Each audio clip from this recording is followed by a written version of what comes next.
Venus, can you hear us? Hello. Yeah, I was muted. but hi everyone. Welcome back to the Wednesday podcast. We have some interesting and exciting things to talk about with you guys today. We're going to be opening with some updates on the project, and from there, moving on to a discussion around what is different in this cycle versus last cycles as it relates to celebrities, institutions, and governments. We would love for the community to participate in as much of this conversation as possible because it's very interesting for us to know your thoughts, your insights, your observations. For those of you who've been through more than one cycle, I think it's particularly interesting to get your perceptions and observations. I think for people for whom this is their first cycle, and rely a lot on the expertise and insights of professional analysts and experts who are using reference points from previous cycles to see how useful and helpful that feels right now when it seems like so many people are confused. So anyhow, without further ado, a little background about myself and about Wall Street Bets for anyone who's new to the podcast. I'm a blockchain enthusiast. It's something I've studied quite deeply, both on the technology side and the market side. I think Wall Street Bets is an incredible project to be a part of and to be an investor in because it has this unique potential, both as a yield farming platform, as a platform that's launching an ETP, as a project that has unusually wonderful leadership and professionalism happening behind the scenes, and also just the scope of this community and what it represents and what it's capable of in terms of advancing the Wall Street Bets movement in the DeFi space. I think there are very few projects that have the capability of onboarding the masses into DeFi in the way that this one does, and can really provide a fantastic landing pad and port of call for anyone new who wants to learn, who wants to invest safely and securely with a legitimate team into some very, very cool products. So the current state of the market, as I'm sure many of you have noticed, is it feels like it's improving. It's still a little bit range bound in terms of jostling back and forth between 35 and 40. I think half the market is still fearing that something's going to go lower, and some people I think are even hopeful to get back in to certain projects at lower prices. I think the other half of the market's still quite bullish right now. We're going to talk at the end of this podcast about what makes yield farming and ETPs particularly advantageous in a market that is like such. But let's start with some of the updates on the project. One thing that's happened for anyone who wasn't paying attention was the CEX listing on Bitmart. So what this means is the Wall Street Bets token is now easier to buy. It means that we are now being represented by a premier global digital assets trading platform that is available in over 180 countries with over 5.5 million users worldwide. And it's the 13th ranked crypto exchange platform on CoinGecko. Bitmart offers 460 plus trading pairs with one of the lowest trading fees in the market. So you can deposit, you can trade, you can withdraw, and you can send your investment to the farms, to the ETP, or keep it in whichever wallet you prefer. But what this obviously does is it also brings a lot of market exposure for those who are not in PancakeSwap and these traditional corridors of decentralized finance that can be sometimes hard for new people to find and understand, and get their wallets funded and take the steps necessary to become an investor. There's a pretty high barrier to entry still with DeFi. just in terms of basic understanding and ease of use. So being on a central exchange that is available globally brings an incredible advantage to this project. I'm sure people might have some questions around that, which we can talk about. But another really exciting point is that to celebrate the listing of the WSB token and to thank every user's attention and support, we are doing a giveaway of a total of 385,000 Wall Street Bets tokens, which is approximately $20,000 worth of tokens, to all participants who participate in the Wall Street Bets welcome bonus and the buy and win event, which is posted on our Reddit and which is also posted within the ecosystem of Bitmart. If anyone has any questions about that, you can ask us. We can provide information, but we hope that that also stimulates a lot of interest and awareness in Wall Street Bets.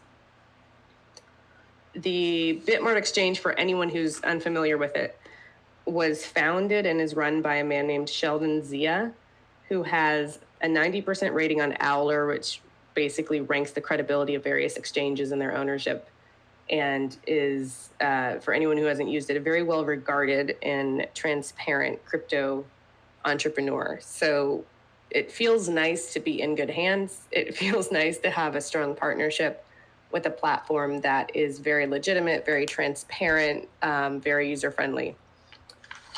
So moving on from that, we should also note that the token has a trading volume of $703,000 on Bitmart today, which is up from 600K yesterday. So that's a pretty big jump, and it's a pretty big indication that this is getting adopted and people are excited about it. Now, in terms of the feature documentary that's being filmed on Jamie and the Wall Street Bets movement, for anyone who is unaware, there is a feature documentary that has been in the works for the last several months and is being directed by a woman named Andi Timoner and is being produced by a company called Interloper Films. The crew is filming until January for a September 2022 release. So this is something that's going to be ongoing over the next 6 months. The director and the crew were in Miami for the Bitcoin conference and spent a lot of time filming Jamie and the team in Miami. And they're now focusing on interviewing some true degen apes and traders on the East Coast, specifically in Boston, DC, and New York. And they will be at the trading convention at Caesar's Palace in October.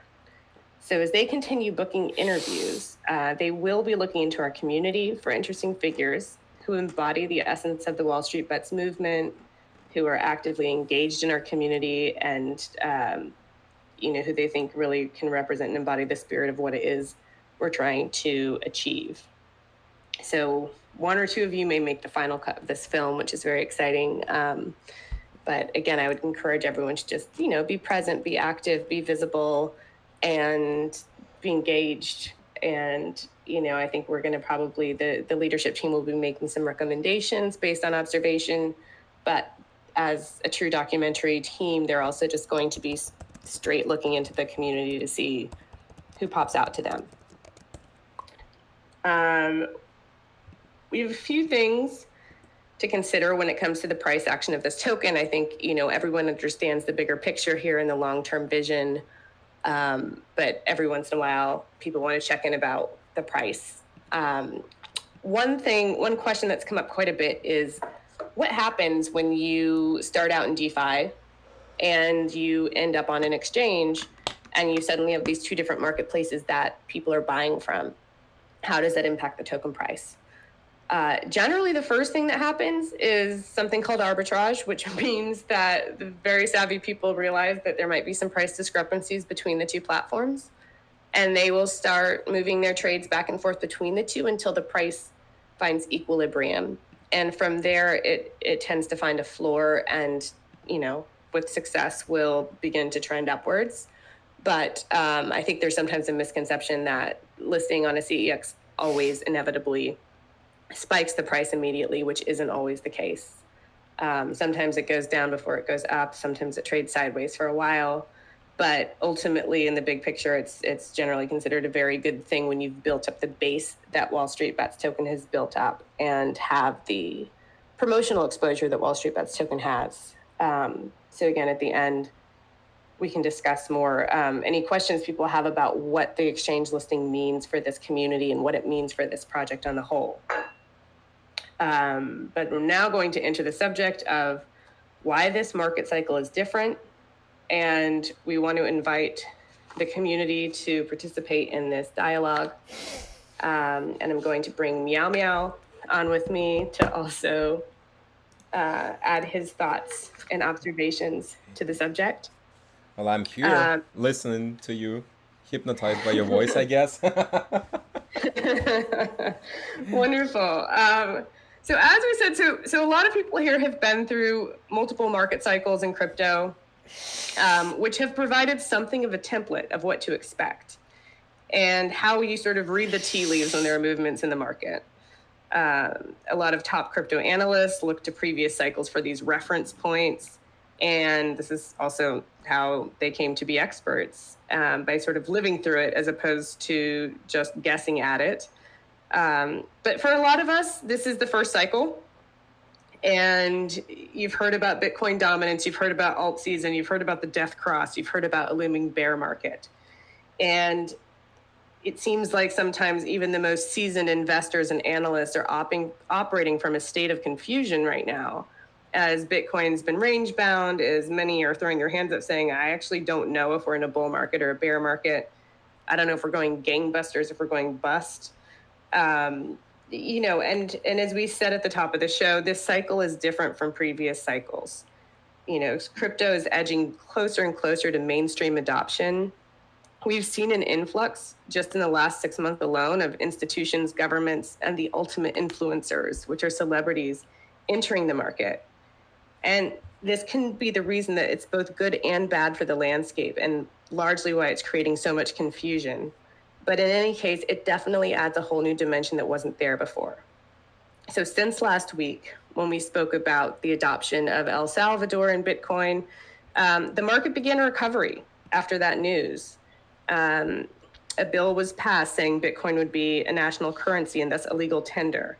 So this sparks expressions from many Latin American governments, as well as several African nations who are struggling with collapsed economies, hyperinflation, the aftermath of administrative corruption, and in some cases, civil war, and whose citizens receive high amounts of remittances from abroad, which currently lose 30 to 40% of their value in fiat transfer fees, which means less money is being received by their citizens and thus being injected into their local economies. Okay. So in 2019, El Salvador's remittances alone totaled nearly $6 billion, which is about a fifth of their GDP, which is one of the highest ratios in the world, according to the World Bank. Since the news of Bitcoin's adoption by the El Salvador government, Bitcoin remittances to El Salvador have surged 300%. There was also an X factor in this adoption, which is something called Bitcoin Beach, which was a locally led initiative that galvanized crypto leaders to lobby the local government through an experimental case study of how one small fishing village could survive and thrive by implementing Bitcoin as their local currency. Which brings us to governments. So many people in government are very slow to understand crypto. And the first approach is generally knee-jerk reaction. How do we control it? Oh, we can't control it? Then how do we ban it? And oh, we can't ban it? Then how do we use it to our advantage? And that's where the regulation comes in. And the key public policy framework is going to center around three aspects: guarding against illicit activity, financial stability, and protecting the investing public. So none of these things are quite as scary as regulation sounds, but even the U.S. Securities and Exchange Commission recently inferred that they have no plans to introduce regulation in 2021. It doesn't mean they won't crack down on illicit activity, but rather they're just unprepared to introduce formal public policy around it because they're a little bit flat-footed by how quickly it's blown up. The countries like India are walking back their statements about crypto bans. Thailand is trying to ban meme coins, NFTs, community tokens that are driven by hype and influencers. Ethiopia has a project not dissimilar to Bitcoin Beach called Project Mano, which Jack Dorsey just retweeted today, saying there's this group that is trying to lobby the local government to consider mining and storing Bitcoin to combat the rising inequalities and global inflation by mining, holding, and linking Bitcoin to the Ethiopian birr or other legal tenders. So according to the World Bank Group, Ethiopia is the fastest growing economy in the African continent, but it's also one of the poorest, with a per capita income of $850. So we're at this tip of the iceberg of governments entering the stage. We understand the celebrity factor. We understand that JP Morgan, Morgan Stanley, Goldman Sachs, all of these major banking institutions who've previously said that they would have nothing to do with Bitcoin or cryptocurrency, suddenly opening trading desks, highly favoring their more wealthy clients, not necessarily giving access to their less wealthy retail clients. But let's first just pause and talk about what this means from a government standpoint, from an institutional standpoint. Okay, in my opinion, that's surrender. Seriously. Because I remember like a few years ago how they were bullying Bitcoin, saying that's a magical internet money, it's nothing, doesn't support, it's not supported by anything. Did Bitcoin care about it? Did community care about it? No, not really. So that's basically a formal surrender. Instead of fighting it, adopt it. I remember one person in this exact chat said no government can ban Bitcoin. They only can ban themselves from Bitcoin. And I remember this phrase. This phrase is actually really, really important right now, in my opinion. What do you think, Demil? No, I think you're right in terms of that statement holding water. I think anytime you're dealing with something that is disruptive, as this is to, arguably the most powerful industry in the world, which is the banking sector, they're going to do anything they can to crush it. Obviously, banks and governments work very closely together. They have a very close relationship. And they have since the beginning of time. So, I think the fact that this is disruptive to both and threatening to both is why we've felt such a hard pushback on it. I think the simple nature of it being what it is means you really can't control it and you really can't ban it. And I think even figuring out how to regulate it is very, very tricky. But no, I think you're right about that. And I think, the more we sort of understand how close-knit that relationship is, the more we understand what it's going to take, for Bitcoin to go that next mile in terms of global adoption. And regarding El Salvador, I'm still standing on my point, and I said it on the last podcast, that El Salvador today have a great chance to become a crypto Singapore.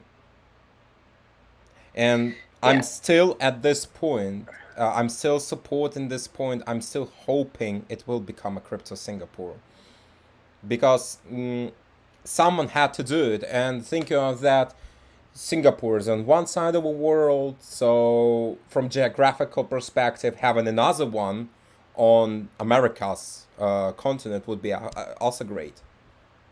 So that's logical, in my opinion. And the more we'll see adoption everyone should keep in a close eye on El Salvador right now. The more you see adoption, the more infrastructure you will see built there, the more investments gonna be made there. And I think they actually already posted some news that they have investments already skyrocketed, the interest in El Salvador already at this point. So might be interesting to watch too. So the thing is, I think governments also start to understand that crypto is not a threat, it's an opportunity too. That's a good thing. That's a change basically of narrative they have. And yeah, well, I think once they start questioning how to make it work for them is where it starts to get interesting, which I think once you realize you can't control it and you can't ban it, that's your only only other avenue. We are moving there. It's a slow process, but actually no, it's relatively fast comparing to what was a few years ago. But still, it's kind of slow. I mean, slower than I wanted to be, but still. Yeah. But who I am, I'm not a government guy. I'm not a suit. Yeah. Also, what do you think if we would invite someone from a community if they want to talk about it with us? Venice? Yeah, no, I'd love for the community to jump in with their Yeah. thoughts. All right. If you want to join the conversation, just raise your hand and we will unmute you. 1 second. No hands? No? Nah. It's going to be one of those things where we're going to have to start calling on people. Yeah. Well, let's sort of, Yeah. talk also about, what this means in terms of, I think what we've realized, what we've learned in the last few months is just how fragile the crypto market is, which is ironic considering that the people that tend to enter it tend to be of the bold sort. This obviously isn't. It's not a market for those who are faint of heart. It's not a market for people who want to play it safe. It's not for your average bear. And I think even when you see the more high profile figures, who, especially when you get into the real entrepreneurs who are entering this space, they're quite bold characters, and maybe not even as refined or sedate as that traditional banking world, and yet the industry itself is incredibly fragile. And what we've learned that through its response to a headline, its response to a tweet, its response to a rumor. Come on, say it out loud. Elon Musk.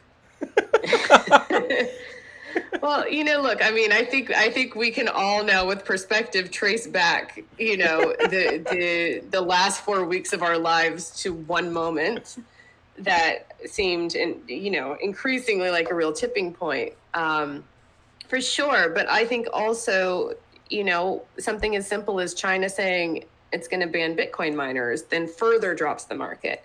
And that's a headline. We're talking about a country who is notorious for putting out misinformation, for a country that has an authoritarian government that it doesn't necessarily believe in personal freedom, but that also controls its state media, and that's basic. And I think most people who are invested in Bitcoin understand it enough to understand that it doesn't matter where the miners are based.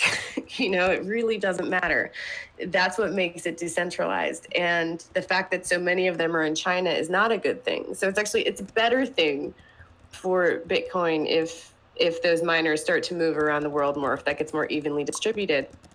And yet, the market still reacts to that news. It still reacts to that headline, despite understanding that it's very likely misinformation of some sort. That's designed to manipulate something, and that China's mining operations being shut down isn't necessarily bad for Bitcoin. I'm gonna add here a little bit, right? Just sorry to interrupt here. Nothing happened. I mean, China stopped mining, but in result, they lost miners who are right now moving to Tajikistan or to Siberia in Russia. That's known. That's actually a news article. I saw them already. I said that something like this is gonna happen, and it started to happen. And the thing is, China right now losing a lot of taxpayers, in my opinion. So they move. They are free. But to your point, this is news that we could have, as a community, been celebrating on some level of, okay, great, less centralization, based energy, more centralization, and yet everyone panicked. Everyone panicked, and I think similar with the Elon Musk tweet, that shouldn't have moved the market in the way that it did, but it did. The thing is, I would a little bit disagree on that. Market actually moved a little bit down, right? But after that, it recovered, and recovered pretty fast, because after news came that uh, the miners start to move to other countries which are less restrictive, which are more free to accept miners, right? Uh, Mm-hmm. it become kind of bullish signal, in my opinion, because you see when Elon Musk said that we need less coal, all the stuff, right? And all right, Siberia, here is it, the hydroelectric plant, which having a lot of excess energy, which is not consumed. Why miners cannot consume it? It's green energy, completely. Or Tajikistan, which are building a solar array there due to geographical position, all the stuff, right? Uh, they can do it. It's clean energy. So come on, bullish. Yeah. So, and again, I think all those points are correct. It's that we're still in such a nascent market that this market is fragile. It reacts in non-intuitive ways to information. And again, all it takes is one tweet from one capricious figure, one headline from one government, to stumble and for there to be volatility injected into the market. The other thing that happens is, that one of the tiniest countries in the world, El Salvador, decides to adopt Bitcoin as its national currency, and the market recovers. So it goes both ways, in terms of, negative sentiment versus positive sentiment. And, I have to say, I think from years of trading in the stock market, what generally moves the stock market is news, but the news is generally coming from the Fed, or it's coming from, a lawsuit filing. It takes pretty significant, substantial information to move the stock market, or to move an individual stock for that matter. And, crypto by comparison is still much, much more sensitive. I think that will change as the people entering this space become more educated about, the space, more able to interpret the information that's coming out, and just less sensitive to fear, to tweets, to FUD, to all of those things. But there's something else very unique about it that I think we want to keep in perspective, which is that most people's access to the stock market is through stockbrokers or through financial managers of some sort. There are very few people, despite the popularity of Robinhood, there's still very few people of significant net worth trading their own stocks, whereas pretty much everyone in crypto is trading their own crypto. So they don't have that buffer, they don't have that objective mediary that's making decisions on their behalf. They're, going in, with conviction, and then having to read charts all day and react to movements in the market. And, that I think what that ultimately does is it creates a lot more emotional sentiment in the marketplace than what we are used to seeing in any market. People really do trade emotionally. They do react emotionally. They sell off emotionally.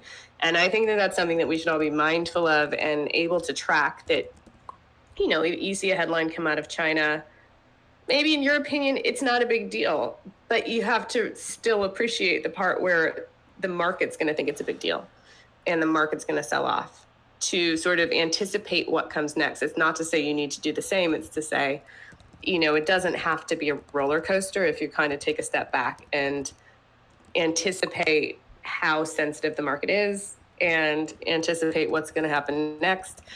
But these are all factors that are very new. And a lot of those factors are also new to this cycle because there are so many more people moving the market in this cycle. I remember when, Paris Hilton came onto Twitter maybe a month and a half ago with her laser eyes. And every serious investor I knew called that a top signal, when someone of her notoriety had finally discovered Bitcoin, it must be the top of the market kind of thing. And I think it literally injected fear in a certain set of people. But again, if, jumping forward, I think we're all understanding that, governments are playing a huge role in this.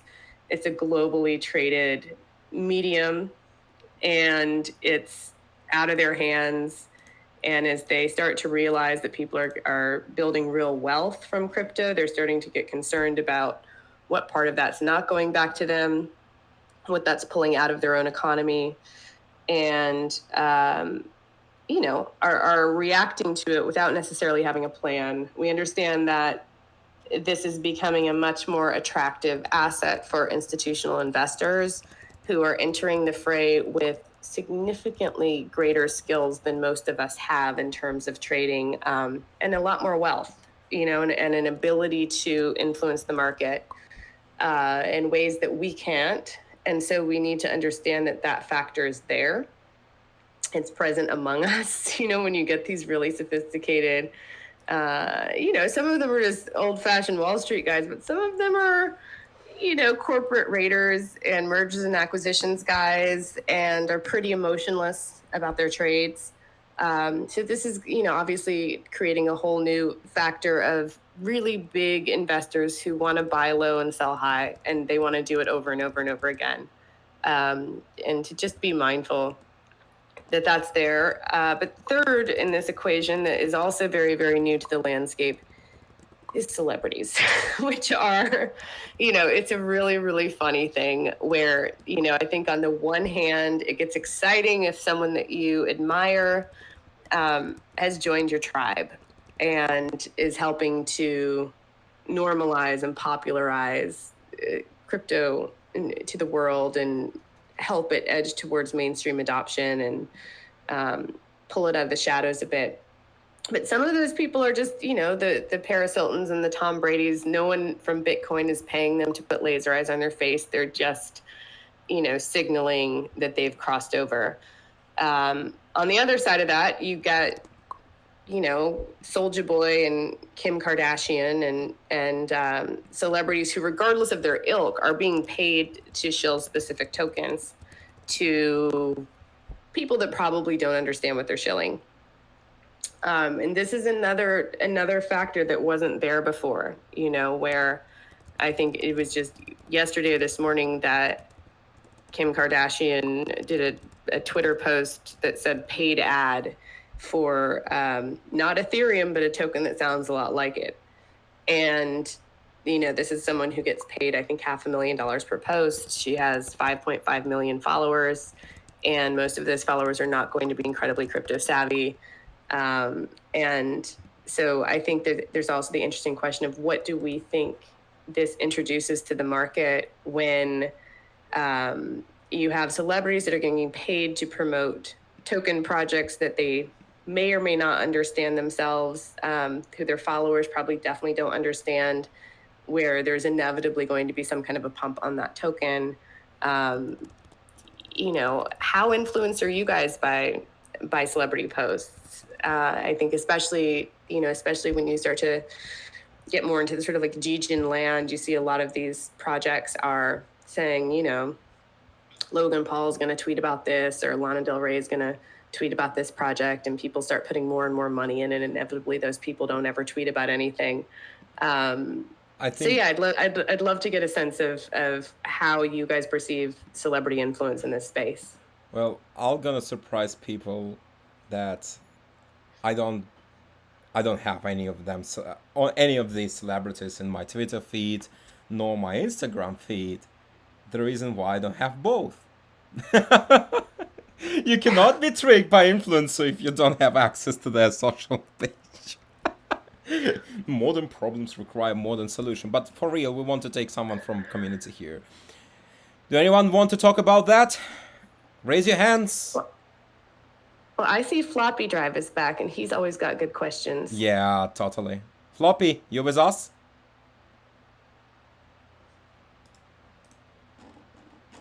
Guys are sleepy today. I don't see any raised hands. I mean, have you ever bought something because it was being shilled by a celebrity? Sorry? Have you ever bought something because it was being shilled by a celebrity? No. Because I don't trust celebrities at all. I have my own head on my shoulders, and I think with my own head. That's why I prefer to analyze it myself. Do you take advice from anyone? Do you have a network of friends or advisors, or how do you make decisions about what you're going to invest in? Floppy says that he cannot, he's listening on the work, unfortunately. Well, personally, me myself, right? Yes, I have some friends, but I hear something from them. I take a look myself afterwards because I always check something before I will ape into something.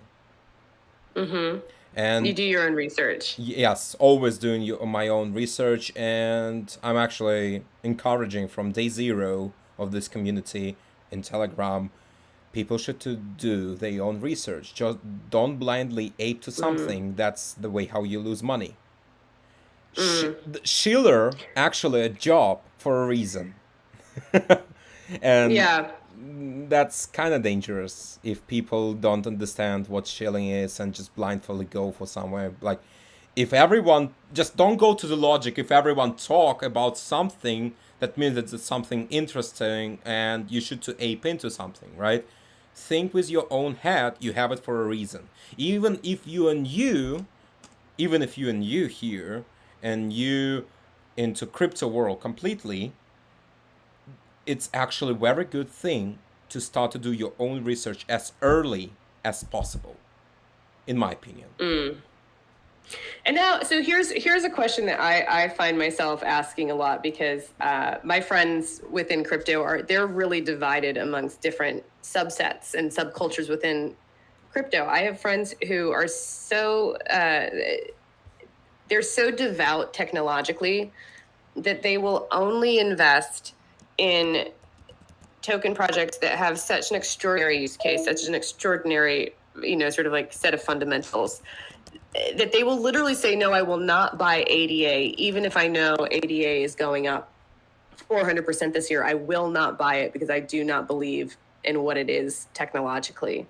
And they'll get in a fight with you if you try to bring it up and have a counter argument to that, where they're just religious about the technology, and they feel like they are fundamental investors in these really exciting techie projects. I have other friends who don't really care so much about how special the technology is. They just want to know that there's a real use case. They want to invest in tokens that are going to go up. So they might be in XRP, they might be in Matic, they might be in ADA, they might be in, anything that they know is about to gain mass adoption. They're not precious about, how sophisticated the technology is or whether it's going to get disrupted down the line.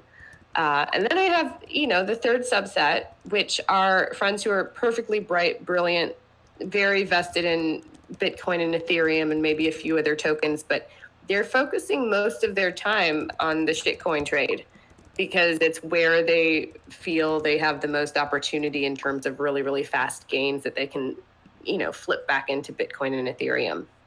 And those are kind of the more, I'd say probably the more entertaining friends.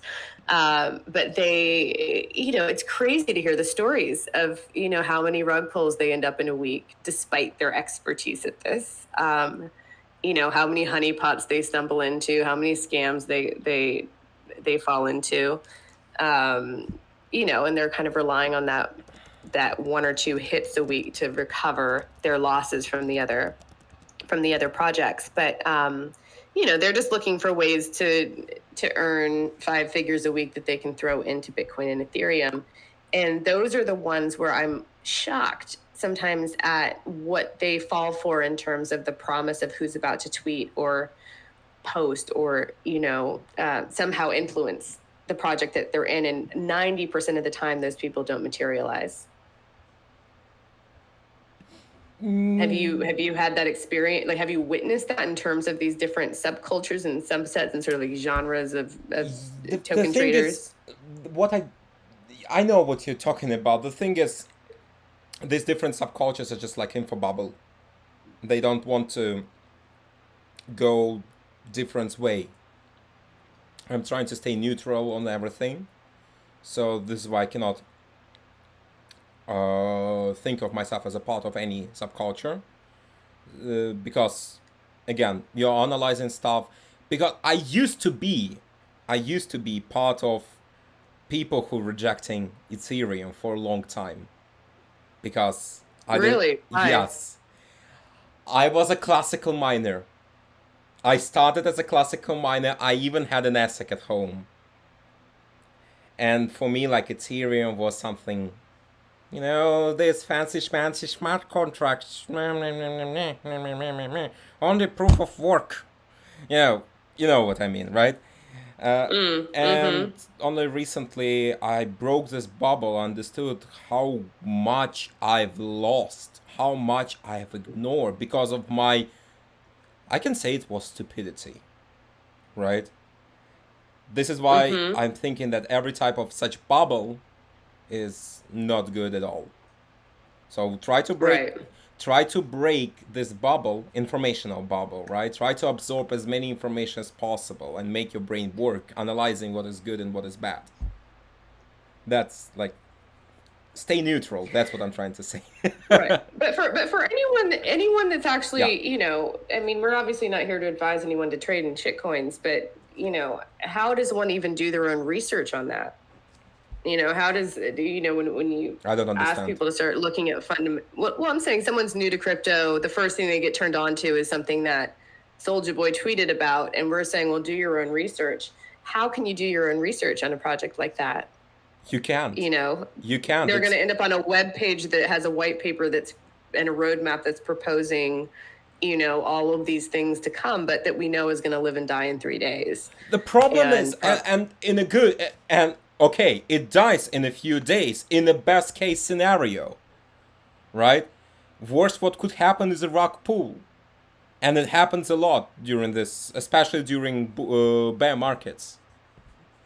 Like, this is why I think that influencers, especially celebrities, are very dangerous for any type of investing, right? For anything. So right. it's my point. I may be an old boomer like boomer ape or something like that, Yeah. but some It's funny. common. It's not how I picture you, but I'm starting to wonder. Well, I stay with apes for a few weeks, okay? In chat, listening to them. Just try to get my try to stay in my shoes for some time. Nah, I don't see anything bad in aping something. I see bad in aping you something don't understand. That's what I'm trying to say. Right. So, Right. for Yeah. example, me myself, I'm spending a lot of time educating people on why, how, and for what, right? And I used to do it a lot, took a little bit of break. Now I'm trying to get back to it. Gonna start to make more voice chat on that. And actually, I saw Simon raised his hand. So, Simon, do you want to tell us something? Join the conversation? Hope so. Oh, I got nothing to say. I just haven't been here for a while. I just wanna somehow it's muted. I just wanna Oh no, no, unmute no! just in case. It's podcast, so That was just like everyone. it was like a yawn. It was like Yeah, a stretchy yawn. yeah, But welcome back, Simon. yeah.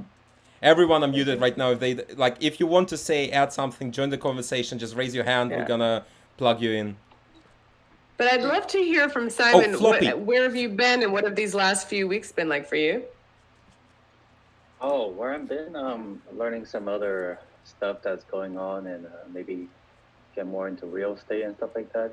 Getting more cash flows and more investing. Since this, I feel like this is gonna be. I don't know. People might be disagree with me. Kind of. I think it's like small winter for crypto.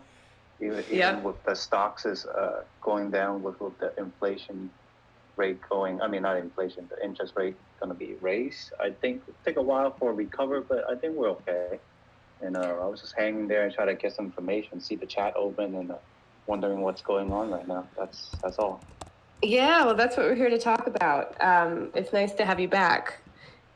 Are you doing? Here's a question for you. Given that you think your vibe and everyone is entitled to their own vibe in crypto, if your vibe is we're in a mini crypto winter, or certainly trading sideways, and it hasn't been exciting for a while. Are you yield farming with the WSB app? Oh yeah. I am definitely is. But although I regret it, I didn't know what was farming in the beginning when it started. I mean, if I really knew, I mean, I would have been like heavy on it and just farm on the day one until now. You'll probably be looking really good. But I mean, at the same time, nobody could really predict it. If everybody could predict it, they probably don't even pour the money in the day one and just pour the money in when Bitcoin dropped lowest of Yeah, 4 cents, right? WSB. So you can't really guess anything or know anything in the future.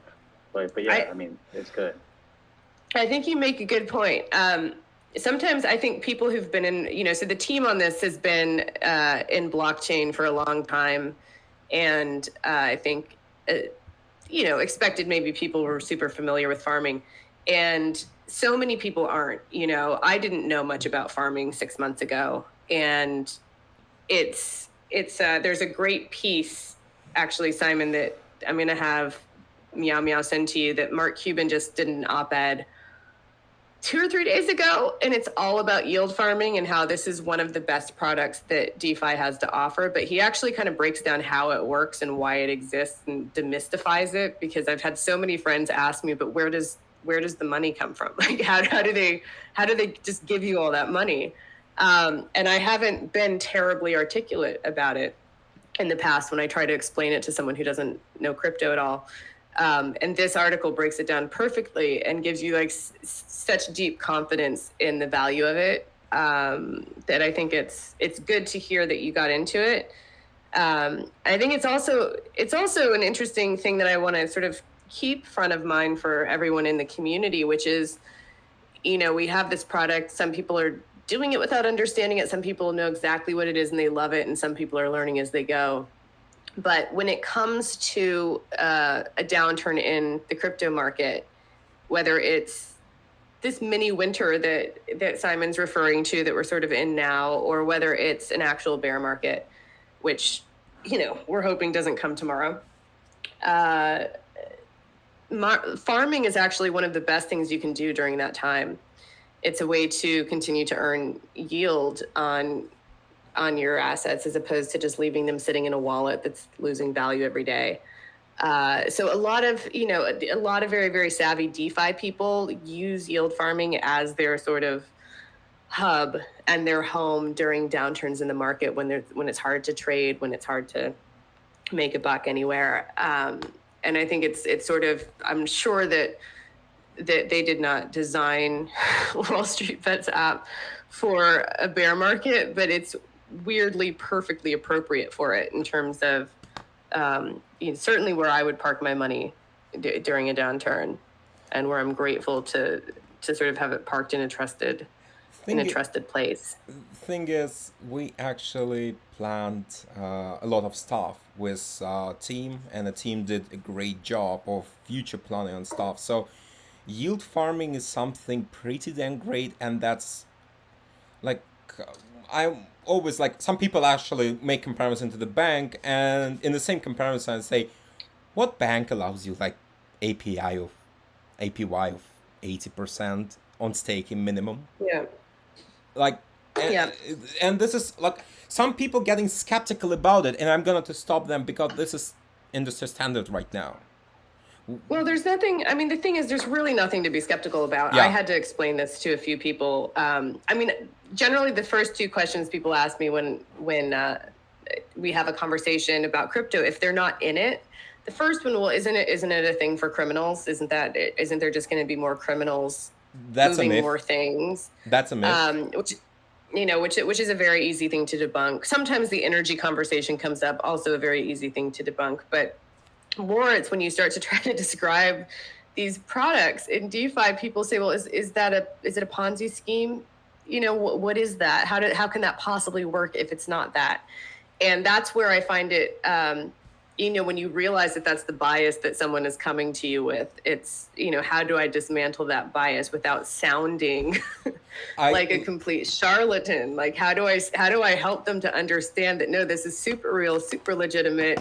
It all works. And it's nothing like you think it is, but it's an awkward position to be put in a conversation. I have a strong sense of deja vu, because literally prior to this podcast in the Russian chat, I was talking the same thing with people.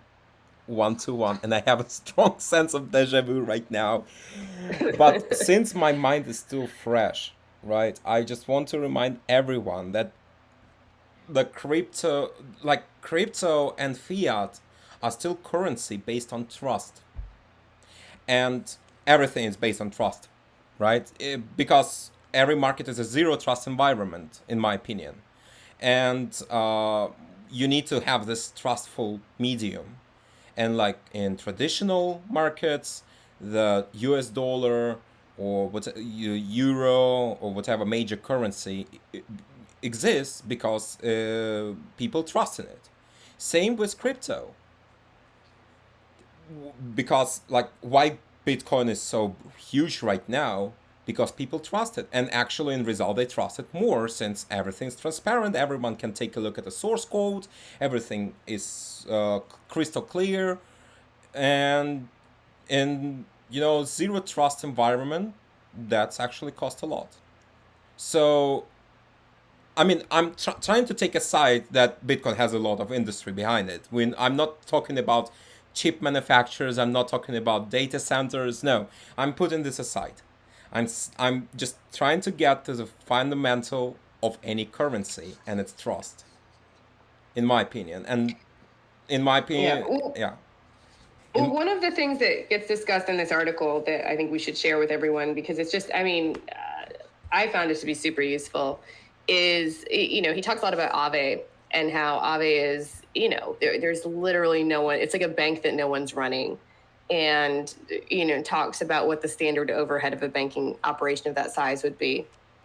And, what the actual overhead of Aave is, which is essentially zero.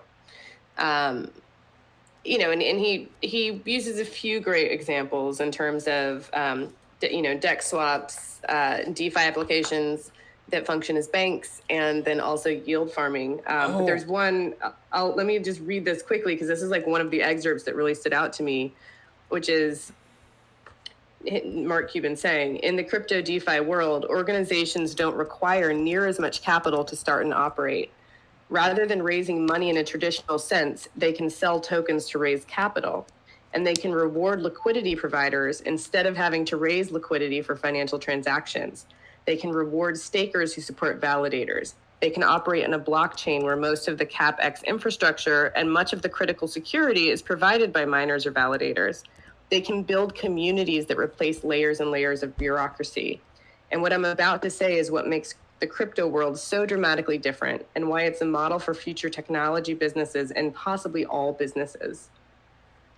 So, yeah, he did a good job on this op-ed, and I think it was helpful that he wasn't just being interviewed, but was actually writing out his thoughts in a meaningful way. The thing is, I would actually add a little bit one more thing. The DAO itself, the idea of DAO, of decentralized autonomous organization, is not just not just lives in the blockchain world. It's actually starts to move into the real world, right? It's not just not just stands in the PCs, your computers, or something like that. It starts to move to the world where, like, normal world, how I would say, for people who are outside of Bitcoin, all this stuff, because DAO actually brings back power to the investors itself. Like, instead of having one CEO, everyone can be a CEO itself, correct? So people together in a crowdsource way make decisions, and this is already at this point, this is not a democracy. This is something called algocracy, where your middle point is algorithm. And honestly, in my opinion, I trust math more than people, But that's like my own opinion on that. Yeah, I mean, I mean, the concern I always have is, when you think about, I mean, I love everything about a DAO. I sometimes worry about, what happens when you have a coalition of bad actors inside of something. And then you think, well, why on earth would they end up in a DAO? Like, what are they doing over there? It doesn't. I don't know that it inherently attracts such individuals, but No, because they know that even if they will group up, the other people will self-regulate themselves basically. yeah, So yeah, DAO is great because it's self-regulated community, yeah. and this is not anarchic. No, by no means. This is actually completely fair when everyone have right and everyone are equalized in possibilities. But so I want to go back to Simon, if we can get him back for a moment, and ask the question of, did you participate in the ETP voting? Have you participated in any of the DAO aspects of this project, and what was that experience for you? Oh yeah, I definitely did, and I thought it was interesting that it displayed some of the wallets and how many million votes that they counted for in the shares of. I mean, didn't say the percentage they represent, but how much share they own of WSB. And I thought that would be like censored, but it actually it shows up, and I thought it was kind of interesting to have that on there and to see who are the biggest player, who are the players are voting on it. I thought the EDP is pretty. Um, I would say, I mean, it's not. I wouldn't say it's new, but it's obviously new in the crypto world. I mean, in the original finance. I mean, it's there because it's just moving over to a new idea and implement it on a new platform. And I thought it was really interesting that you could vote, and that was the pretty. I thought that was pretty cool, and but at the same time, I was thinking, I was thinking this is a good solid foundation for us to head into the future. These are like the solid foundation for this project, yeah, for the future. I mean, even though right now it's kind of like, uh, on the bottom at the moment, but since this crypto event that happened with the Bitcoin, but in the future it gives a more solid foundation for this project to keep going moving forward. It's more things that validates this project versus I like what I like more about it is not when you announced the ETP, the whole thing blew up to like 20 cents or something. I like how it's steady. I mean, obviously it's not good for anybody holding a WSP. Everybody wants to go up like dramatically, but I think it's a good thing that keep going slowly up and down. And in the future has a good valid point for arguments that this is not a fake coin. This is built for the future. It's actually a legitimacy. I mean, we didn't crash, we didn't give up, even with this mini winter. So I thought it was pretty cool, and with the voting moving forward.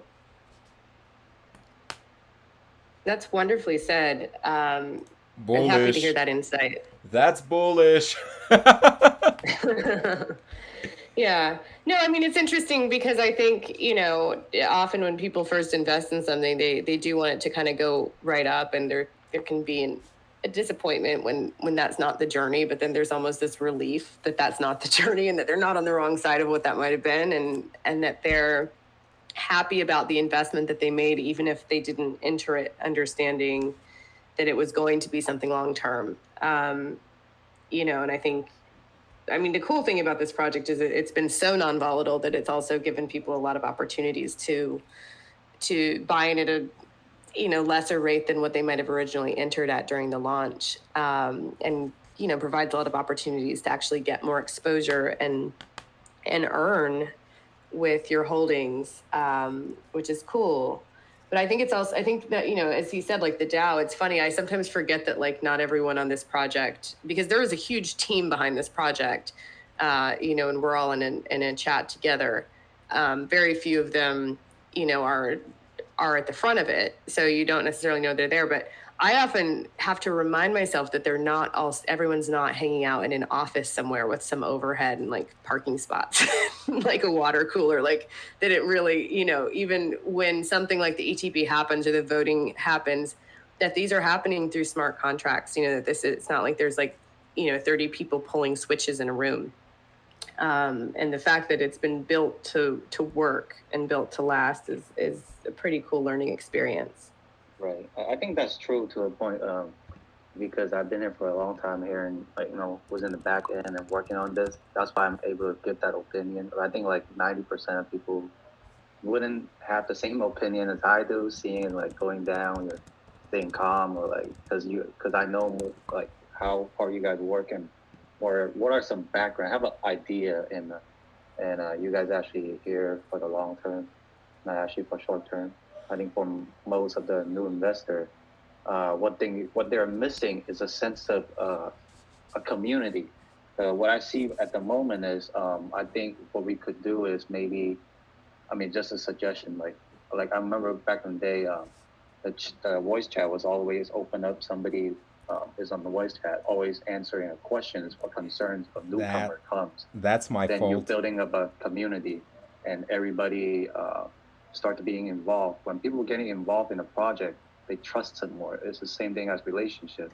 When you see that person more and often, you learn more about them, you get into it, and you're more likely to hold and becoming a believer, not just a come and go and pump and dump type of thing. And I think that will be helping for this project as well, because most people will have questions, and some people, they don't have perfect English or they don't have perfect typing skills. Maybe they can speak it and they just ask an admin on a voicemail and a voice chat, and they're good to go, and their answer just feels more supported, and that ultimately brings the project up to a notch. That's completely my fault. I'm gonna go back to voice chats. It's just little bit exhausting to stay all the time on a voice. No, it's not your fault, man. No, it's my fault because you're in the that's my fault because time zone, right? Well, So that's why. yeah, but that's like my fault because I need to do it more often, and I got a little bit too lazy. Also, we have no, because I remember, remember Jaruk. I think it's good to have like not just one admin. I mean, sometimes yeah, like, we have more. We have more, and yeah, I think two is good because I would say like you can't make a clap happen when you don't have one hand. You got clap. I agree. So then everybody's talking, because you have two admins talking and makes it feels like a community. Because I've been to other groups and the other groups, the one other project was really successful because it was the same thing at the beginning with WSB because they always have an admin over there, and they always answer questions, and that kind of like I think the ultimately solve people's concerns, and that's one of the good thing about it. Also, Schofield have a question. He DM'd me that he has a question. So, Schofield. Yeah. Hey guys, I'm Schofield. Can you hear me? Okay. Yeah, Yes. Sure. Oh, okay, cool. First off, thanks for having me on. I'm just a nobody, but I'm a real life artist who fell in love with making NFTs. But when I found this project a month ago, it blew my mind what you guys are doing, and I'm all for it. I think it's absolutely amazing. In fact, I've been so excited about it that I've been telling a lot of my buddies. And what I've noticed is the barrier to entry is high. It's difficult for people to go through the pancake swap thing, and the exchange is great that we just got put on. The new one is awesome. I noticed something in the previous Medium article that you guys had mentioned a possibility. It sounded like you were talking about yet another exchange. Is it too early to discuss that yet? Because it's hard. It's just so tough for people, I think, to get through the process of setting up pancake swap and all that. So we have listed on the Bitmark recently, right? And yeah, I know that one. Yeah, and talking right now about the next one, little bit too early, NDA stuff, all the stuff, because these exchanges have some kind of rules on that you cannot disclose them before everything will be settled, all the stuff. But trust me, work is going on right now on more exchanges to come, trust me. Just we cannot talk about them yet. Got it. Okay. Looking forward to that a great deal. Yeah. Awesome. Hey, this is Floppy Drive.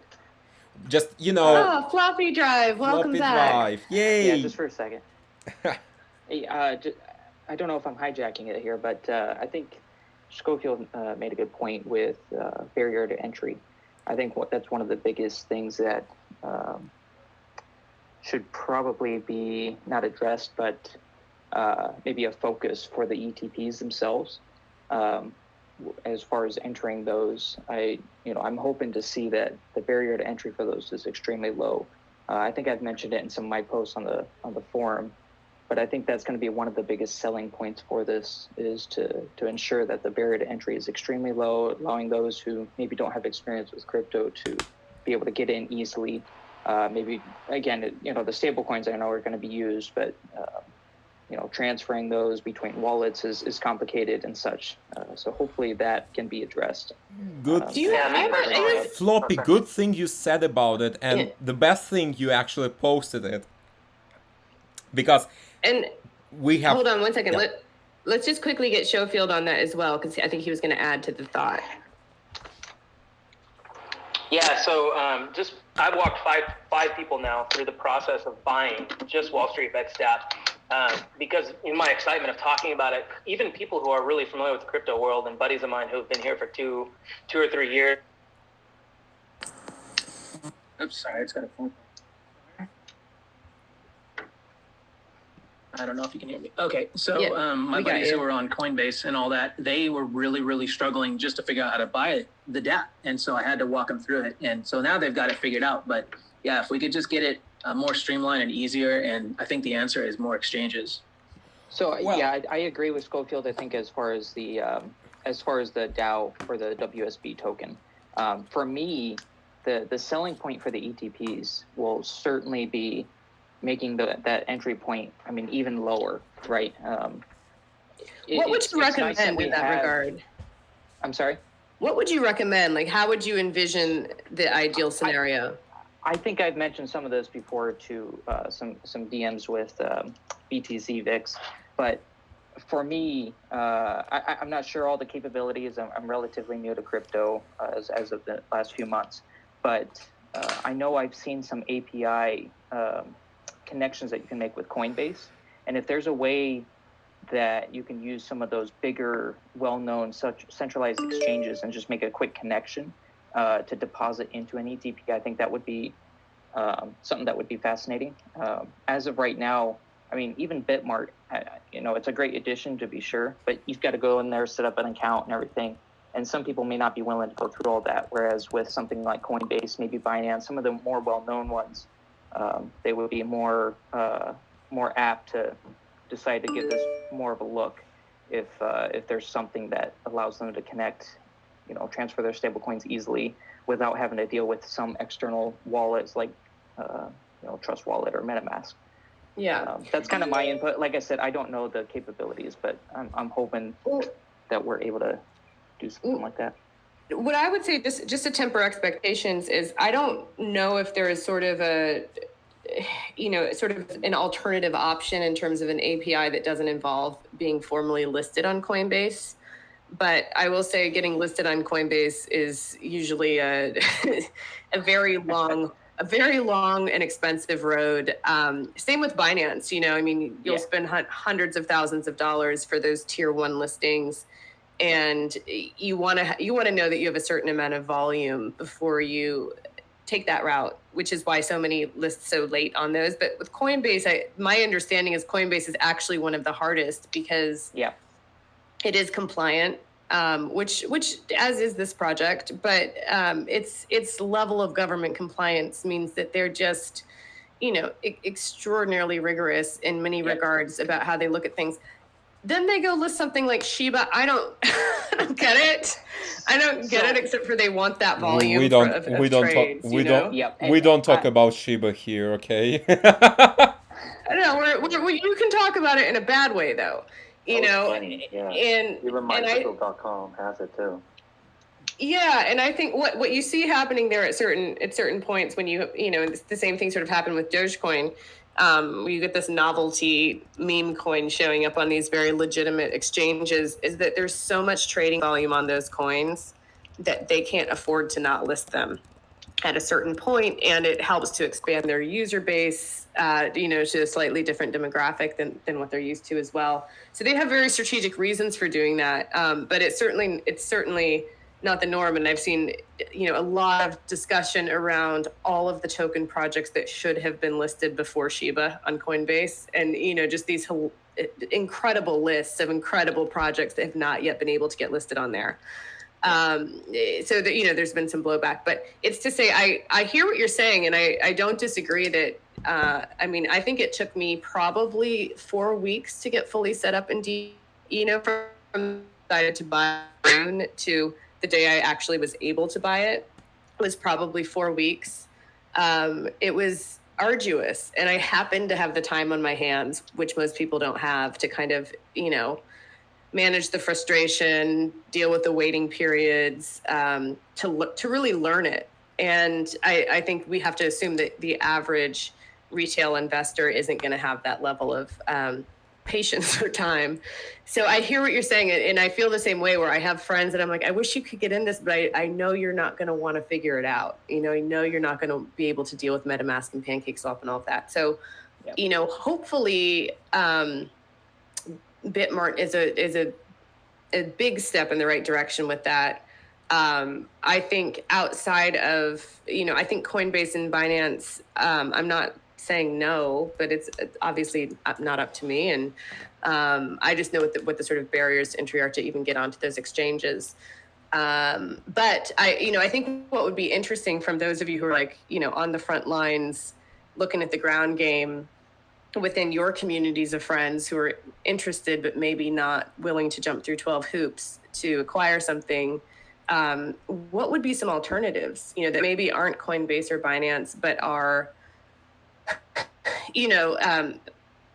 cleaner, more frictionless paths to getting invested in whether it's the WSB token or the ETPs. Is there an alternative? Well, actually, original BP, he DM'd me, and he cannot say it out loud in the chat because he's physically cannot, right? But he has a really great idea, because on one shitcoin, I'm not going to say its name because people gonna on YouTube afterwards like they did last time. But some project you can they put the link basically with you can buy them with a credit card directly. So might be worth take a look at that path too. Again, I'll try to put it into discussion, right? But this is not something we planned before, right? This is something we would discuss with a team. If team will think it's okay, you're talking about a credit card on-ramp like Simplex or MoonPay or something like that, right? I actually used MoonPay to buy my own BNB because Binance sometimes can be a little bit, Yeah. But so those interfaces are really good. The fees are pretty insane. Terrible fees. They're pretty insane. So I think with the question go ahead. Oh, sorry. My experience as well is that within the United States, I think there are some restrictions on which cards might allow you to even transact on those. You can only use debit cards. Is it debit cards? Okay, maybe that was my problem. Only debit cards. What was I going to say? I guess this might be diving into the weeds a little bit on a technical level, but when it comes to the ETPs, or it might be early, I should say, when it comes to ETP, so you deposit stablecoin, and is the idea that you get back an ERC token that you would need to store within the wallet? Is that how that's so more technical details on the ETP gonna come soon, a little bit later, since we don't want to discuss stuff before an official announcement would be made, right? But as far as I know, ETP gonna be on ERC20 on a ESC20 on a different chain, and that's made intentionally to separate WSB and ETP a little bit. And they're gonna be tethered to USDT, I believe. Okay, yeah, that makes sense. I guess my going back to what I was saying earlier about the Coinbase stuff, I've seen it on another project. I'll have to dig it up and maybe see if I can find the technical specs on it and send it to the relevant party. Yeah, but you can send me or make a post on gov.wsbdapp.com. Actually, saying to everyone, gov.wsbdapp.com. If you have any suggestions, best way to say it there, because dev team monitoring, including me, we monitor it every day. Yeah, and I want you guys to understand the degree to which there is an appetite for that feedback. Like, it's strong. We would love to know what kind of obstacles, hurdles you're running into, your friends are running into, what would make this a more seamless, frictionless experience for everyone. And I can tell you that everything is taken into consideration, and there's a real hunger to get more feedback from the community on what would get them excited and help them to get more invested and more involved. I have an interesting idea. I mean, have you guys ever thought about that already? You guys have the WSBD app, but are you guys gonna make an actual app? And like a phone app, I mean. It's actually kind of good idea, and probably that may come to some point, but right now we're more concentrated on first of all we need to get stuff working, and all other stuff gonna be later. Okay, right now we need to launch ETPs, all this stuff, right? This is the fundamental, because phone app is, it could come later a little bit. Also, the problem with phone apps, if you take a look, for example, at new Apple regulation, they could cause a little bit problems with Apple and all the stuff. So, right now we need to get stuff done first, and everything else would be later on. Okay. So I'll add to that. I posted on the governance page, or the forum under the general category, about a way that you can save an app, at least on the iPhones, to your home screen. And if the application or the web application has been designed for it, it can act as a full screen. It looks like an application, it feels like an application, but it's not. It's not on the App Store. And I'm hoping that with the ETP site that they'll format it in that way, and maybe some communication can be sent out to make it more accessible through those means. That's a great idea. For example, right now I have the Gov app or the gov.wsbdapp.com saved as an icon on my home screen, and it feels like an app. It's full screen. I don't have the typical Safari bars at the top and bottom, and it feels really good. So I'm hoping to see that same kind of integration with ETP, but I think that's probably going to be the way to go, considering Apple's regulations and everything.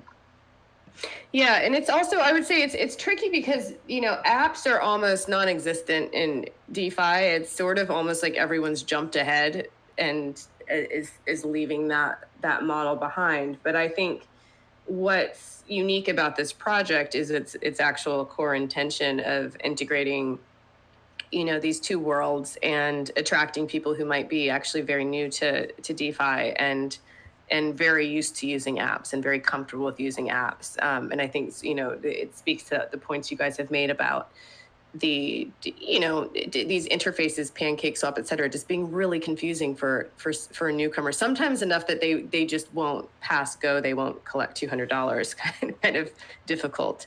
So I think it's something that's worth us introducing, Meow Meow, just to say, like, what we're hearing from the community is that they're sharing their enthusiasm with their friends, and their friends are hitting these barriers to entry in terms of actually being able to invest in things. We hear community. That's one of the most important thing. We hear it. We take the ideas. Like, we too was completely community inspired, first of all. So we hear you guys, we take your ideas very seriously, and we care about them a lot.